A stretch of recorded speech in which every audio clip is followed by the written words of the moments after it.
Muy buenos días, esta es la clase número 53 de la asignatura de Anatomía para International Biological College (IBC). En esta ocasión, los temas que vamos a desarrollar serán las enfermedades del esófago. Bueno, ya sabemos que la función principal del esófago es el transporte del bolo alimenticio al estómago.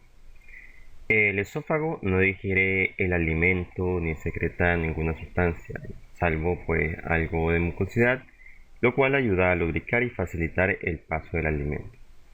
Podríamos decir que la característica más relevante del esófago es un conjunto de contracciones secuenciales y coordinadas, las cuales hacen avanzar el alimento hacia adelante. Es lo que nosotros conocemos como peristaltismo o peristaltismo esofágico. Ahora, las condiciones del esófago pueden ser muy variadas, pero una de las más conocidas es la enfermedad por reflujo gastroesofágico. Esta enfermedad la habíamos mencionado parcialmente en la clase anterior. Anatómicamente, entre el esófago y el estómago hay una pequeña válvula. Esta marca la división entre estas dos estructuras y recibe el nombre de cardia cuando nos enfocamos en lo que es el estudio del estómago y esfínter esofágico cuando nos enfocamos en el estudio del esófago. Aquí no hay que confundirse. Cardias y esfínter esofágico son dos términos que utilizamos para definir una misma estructura. En todo caso, la enfermedad por reflujo gastroesofágico ocurre cuando hay un debilitamiento de esta válvula. Es decir, en vez de permanecer cerrada después de haber pasado el bolo alimenticio, esta pues puede permanecer abierta o parcialmente abierta y con ello parte del contenido estomacal puede pasar al esófago. Si recordamos, en la clase pasada mencionamos que en el estómago se produce ácido clorhídrico, una sustancia que ayuda a desintegrar el bolo alimenticio y convertirlo en quimo. El ácido clorhídrico es una sustancia muy corrosiva. En el caso del estómago no pasa nada porque pues el estómago presenta una mucosa especial que lo protege, siempre y cuando, claro está, que se mantenga en condiciones normales. Sin embargo, pues en el caso del esófago esto no es así, no presenta ninguna mucosa o membrana que lo proteja, por lo cual si ocurre un reflujo esofágico o gastroesofágico puede provocar daños en el tejido de este. Es por esto que el reflujo médicamente se le conoce como esofagitis péptica. Esofagitis porque se refiere a una inflamación del esófago y péptica que pues, es un término que utilizamos para referirnos a una ulceración del tubo digestivo, ya sea este en el estómago, en el intestino o, como en este caso, el esófago. Lo cual pues nos lleva a la siguiente condición, la úlcera esofágica. Una úlcera esofágica, como ya dije, es un tipo de úlcera péptica. En este caso estamos hablando de una llaga dolorosa que está ubicada en el recubrimiento de la parte inferior del esófago, más o menos en la unión del esófago y el estómago. Básicamente ocurre una erosión producto de los ácidos estomacales cuando estos llegan al esófago. Ahora, la causa más frecuente de una úlcera esofágica es una bacteria conocida como el Helicobacter pylori. Lo abreviamos como H. pylori. Lo que hace esta bacteria es básicamente dañar el recubrimiento mucoso del esófago, lo cual hace que este después sea más susceptible al daño por ácido estomacal. Otra de las causas de las úlceras esofágicas es el reflujo gastroesofágico, del que pues ya habíamos hablado. Básicamente las dos condiciones estarían pues interrelacionadas. Primeramente el Helicobacter pylori que daña la mucosa y pues la hace más susceptible al propio reflujo. Y por último, lo que es el consumo excesivo de alcohol, tabaco y también AINES. Estos pueden dañar la mucosa esofágica y causar ulceraciones. Por cierto, el término que utilicé hace un momento, el de AINES, significa antiinflamatorio no esteroideo. Estos son un grupo de analgésicos que se utilizan para controlar el dolor y también la inflamación. En todo caso, aquí tendríamos tres escenarios. El primero por una bacteria. El segundo por problemas con el cardia o pues, el esfínter esofágico, como le quieran llamar. Y por último, el estilo de vida y la medicación. Si la úlcera esofágica es causada por una infección de H. pylori o Helicobacter pylori, entonces pues se utilizarán antibióticos para poder matar esta bacteria. En el caso de que la úlcera sea producto del uso de AINES, entonces estos se pueden suspender y también buscar otros medicamentos diferentes en dependencia de las necesidades de cada uno de los pacientes a tratar. Y por último, cuando el paciente presenta un esfínter esofágico débil, se utilizan bloqueadores del receptor H2 y también un inhibidor de la bomba de protones, que es utilizado la abreviación de IBP. Estos medicamentos son conocidos comúnmente como antiácidos. Y bueno, de estos vamos a hablar a continuación. Aquí de todos modos también hemos puesto lo que viene siendo las precauciones y contraindicaciones correspondientes al uso del AINES. Como podemos ver, una de las principales es la úlcera esofágica o gástrica. Continuemos. Bien, ahora voy a explicar un poco esto. Es decir, lo que viene siendo el uso de los antiácidos. Primeramente, un bloqueador del receptor H2 es un bloqueador de histamina, es decir, es un tipo de medicamento que modifica la actividad de la histamina. Y a todo esto se preguntarán, ¿qué es la histamina? Bueno, básicamente es una amina, la cual está especializada en el funcionamiento de neurotransmisores y también como un mediador inflamatorio. Esto se entiende un poco mejor si pongo un ejemplo. Solo tengamos en cuenta que existen dos tipos de receptores de histamina, los receptores H1 y los receptores H2, los que tenemos acá. Los receptores H1 están relacionados con reacciones inflamatorias, produciendo síntomas como por ejemplo alergias, hinchazón, estornudos y también un aumento de la secreción nasal. Por otro lado, los receptores H2 están pues relacionados con la secreción de ácido gástrico en el revestimiento del estómago. En pocas palabras, los receptores H1, reacciones alérgicas. Los receptores H2, producción de ácido gástrico. En algunas ocasiones hay un aumento de la actividad de estos receptores, por lo cual se utilizan bloqueadores de histamina. Es decir, los bloqueadores de la histamina H1 son pues básicamente medicamentos para tratar alergias, como por ejemplo tendríamos la difenhidramina y también la loratadina. Y en el caso de los bloqueadores por histamina H2, son básicamente medicamentos para prevenir la producción excesiva de ácido en el estómago. Ejemplo de esto tenemos la cimetidina y también la ranitidina, siendo medicamentos destinados para propiamente el tratamiento de úlceras pépticas y enfermedades por reflujo gastroesofágico. Ahora, en el caso de la IBP, es decir, los inhibidores de la bomba de protones, como pues su nombre lo indica, se encarga de inhibir la bomba de protones. Ahora, la bomba de protones es la encargada de la secreción del ácido gástrico. Solo para que no se confundan, recuerden que los receptores H2 son un tipo de neurotransmisor. Manda una respuesta para la producción del ácido gástrico, pero la bomba de protones es la encargada de la secreción del ácido gástrico. Ahora, la bomba de protones no es un lugar pues en específico dentro del estómago, digamos que aquí está, sino que corresponde al epitelio, es decir, al tejido, y es un conjunto de reacciones químicas que se dan en la mucosa estomacal. Es un tema en realidad bastante amplio, solamente digamos que pues esta se encarga de la secreción de ácido gástrico.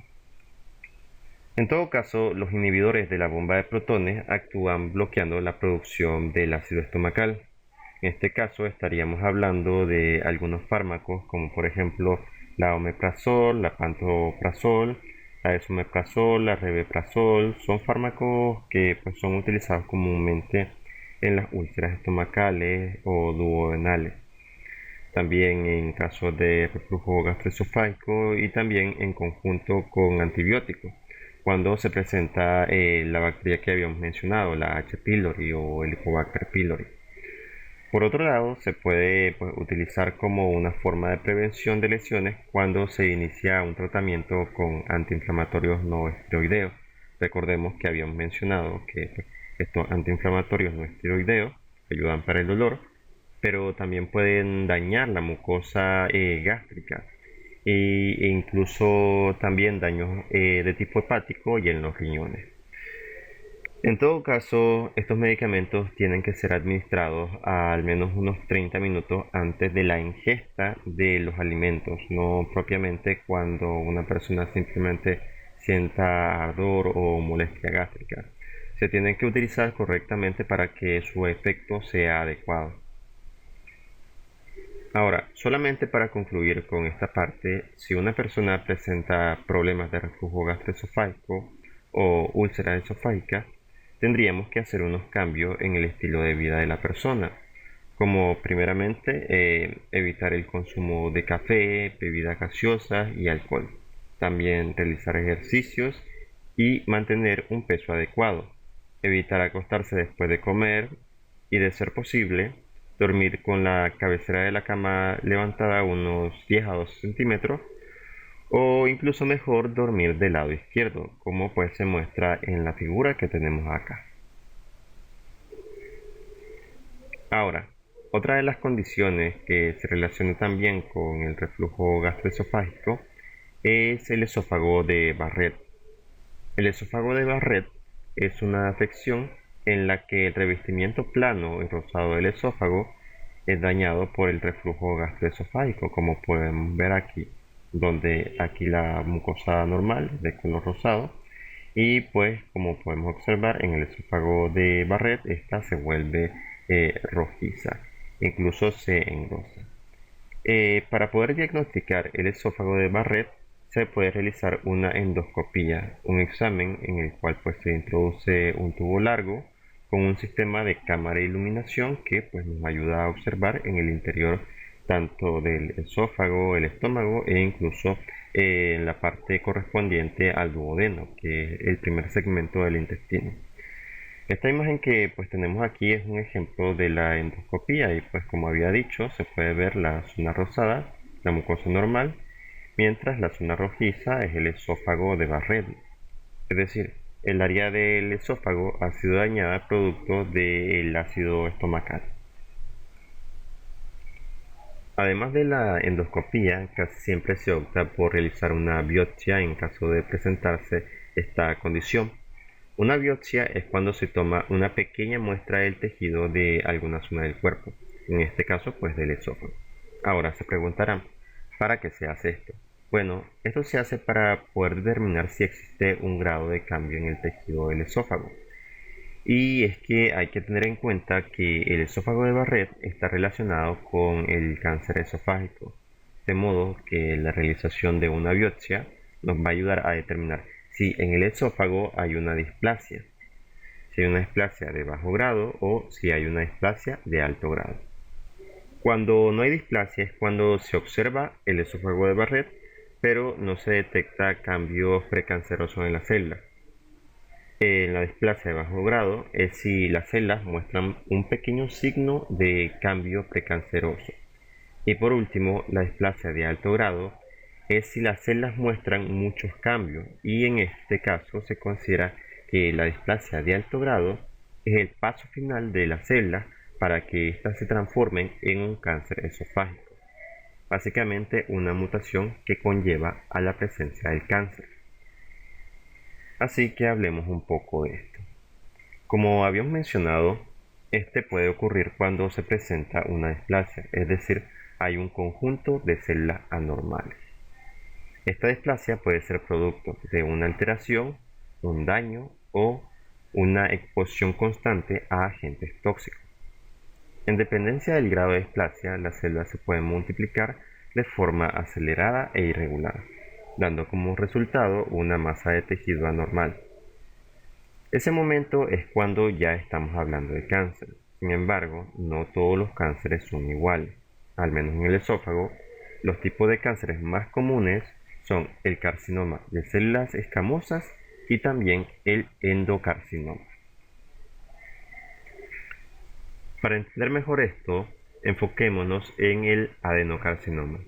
Para empezar, el adenocarcinoma se origina principalmente en lo que viene siendo tejido glandular, es decir, tejido que recubre ciertos órganos internos y pues va a secretar moco, jugo digestivo o algún otro tipo de líquido.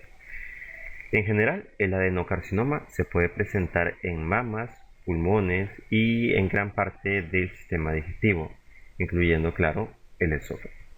Aquí en esta figura tenemos cómo pues, se va desarrollando el adenocarcinoma en el esófago poco a poco. Primeramente se presenta, como ya sabemos, el reflujo gastroesofágico, es decir, que el contenido estomacal pasa al esófago y provoca una erosión. Esto pues debido al debilitamiento del cardia o el esfínter esofágico. Después tenemos lo que se conoce como metaplasia. La metaplasia se trata de un cambio en las células del esófago. Esto, claro, por el constante daño producto del ácido estomacal y pues es el momento en el que normalmente se presenta el esófago de Barrett. Después se puede presentar una displasia de bajo grado, que ya sería el primer signo del cambio precanceroso.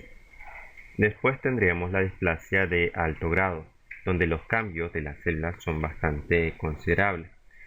Y por último tendríamos el adenocarcinoma, cuando ya tendríamos este tipo de cáncer. Es decir, el cáncer del esófago es algo que se va dando paulatinamente y pues está interrelacionado con cada una de las condiciones que anteriormente habíamos mencionado. El otro tipo de cáncer más común que tenemos en el esófago es el carcinoma de células escamosas. El carcinoma de células escamosas se presenta principalmente en la piel, pero en algunas ocasiones puede afectar también al esófago. En estos casos se conoce como carcinoma escamoso. Y pues se utilizan las siglas CEE para abreviarlo. En todo caso, este puede afectar diferentes partes del esófago, pero más comúnmente corresponden a los tercios superior y también al tercio medio. De la misma forma que pasa con el esófago de Barrett y con el adenocarcinoma, se utiliza una endoscopía y una biopsia para pues, poder hacer el diagnóstico. En algunos casos también se realiza una tomografía axial computarizada para identificar el tumor primario y si este pues, se ha extendido a glándulas linfáticas, también al hígado, pulmones, huesos, básicamente órganos y lugares adyacentes. De hecho, la imagen que tenemos aquí es un ejemplo de la metástasis. Aquí tenemos el cáncer primario, básicamente una masa de tejido celular que pues por medio de los vasos sanguíneos y también por los vasos linfáticos se traslada a células en otras regiones adyacentes al cuerpo. Además de todo esto, se tiene que tener en cuenta la predisposición. Justamente el carcinoma escamoso del esófago se presenta mayormente en personas mayores, es decir, personas de 60 a 70 años, siendo mucho más frecuente en varones que en mujeres. Como en la mayoría de los casos, el alcohol, el tabaco son los principales factores de riesgo en esta enfermedad. Y en cuanto a la sintomatología, lo principal sería la disfagia. Es decir, la disfagia es la dificultad para poder tragar los alimentos y pues en algunos casos incluso puede ser bastante doloroso. Esto a su vez puede conllevar a una pérdida de peso del paciente. Otros síntomas corresponden también a dolor en distintas áreas, como dolor en el pecho o odinofagia, que es un dolor en la faringe, y que al igual que la disfagia se presenta al tragar. En todo caso, el pronóstico para estos pacientes es desfavorable, siendo pues principalmente lo que viene siendo operaciones, quimioterapia, radioterapia. En sí, la mejor opción, al fin y al cabo, es la prevención. Si se tiene predisposición de alguna de estas condiciones, lo más adecuado sería eliminar el consumo de tabaco y alcohol, realizar exámenes cada cierto tiempo para observar la condición en la cual se encuentra el esófago y también controlar lo que es el reflujo gastroesofágico en medida de lo posible. Bien, y aquí terminaríamos por la clase del día de hoy. En las siguientes clases vamos a ver lo que viene siendo las condiciones del estómago, pero también algunas que se interrelacionan con el esófago. Pero bueno, sin nada más que decir, me despido, pasen un buen día y muchas gracias por su atención. Nos vemos en la próxima clase.